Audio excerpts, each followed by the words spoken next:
Mombasa County is one of the 47 counties and the second largest city in Kenya.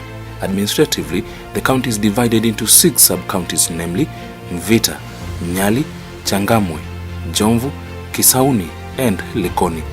The county also consists of 30 county assembly wards. According to the 2009 census, Mombasa County had a population of 939,370 persons, of which 486,391 and 452,109 were male and female respectively. People below the age of 15 make up to 33% of the total population, whereas the working age population ages between 15 to 64 make up to 56% of the total population. There are a number of sexual reproductive health issues that affect young people in Mombasa County.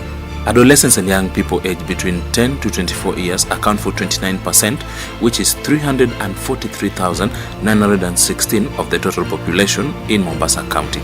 This is according to the MCASP 2016. Their health and well-being is therefore an asset to the development of the county.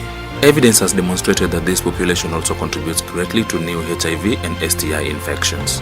Adolescent and young people present a myriad of challenges, including high rates of teen pregnancies and unsafe abortions, drug and substance abuse, sexual and gender-based violence, high rates of unemployment, among others. Underneath these challenges are harmful cultural and religious practices that impede efforts to address them. Reproductive health is an essential priority in the Kenya Essential Package for Health KEPH system. In 2018, we held our first ever adolescent symposium in Mombasa County that brought together over 400 adolescent and young people, stakeholders and Mombasa County Health Department representatives. From these discussions, based on the challenges that adolescent and young people of Mombasa County faced, we came up with the following 3 action points. Number 1, County Executive Committee member health to actively and meaningfully engage adolescent and young people in policy and budget making processes. Number 2, County Executive Committee member health to design a strategy implementation of adolescent sexual reproductive health and HIV framework.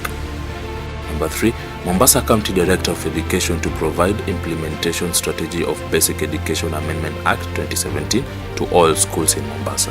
Thereafter, the action points were submitted to Mombasa County CEC Health and Mombasa County Chair of Health Committee.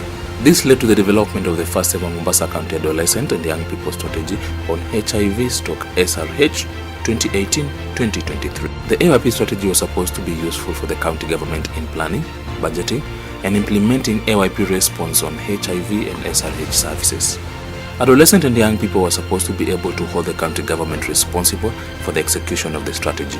There was a greater call for a multi-sectoral and multi-pronged approach to historically respond to the needs of adolescent and young people while addressing the social determinants like jobs and business opportunities, retention in school, among others. However, coordination of partners' health program in the county to implement the strategy emerged to be a challenge due to lack of implementation and monitoring and evaluation framework.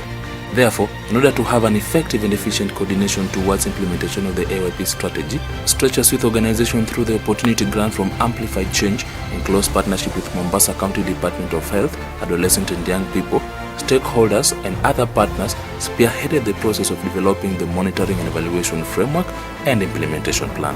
In order to reach the AYP 10-24 with SRH information and the existence of the AYP strategy, we trained 20 youth champions on sexual reproductive health and rights and budget advocacy.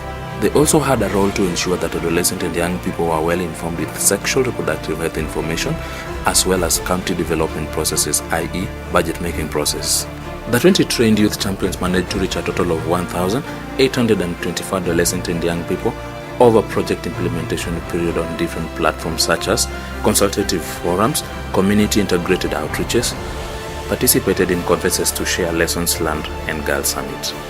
In addition to that, we reached a wider community through our media advocacy strategies including radio talk shows, live broadcast, print media, and social media.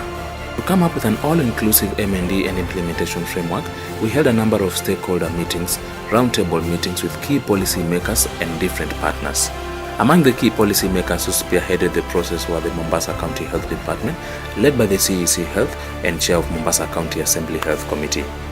A total of 147 policy makers and stakeholders were reached in the entire process of drafting, validation, and launching of the Mombasa County Monitoring and Evaluation Framework and Implementation Plan 2018-2023.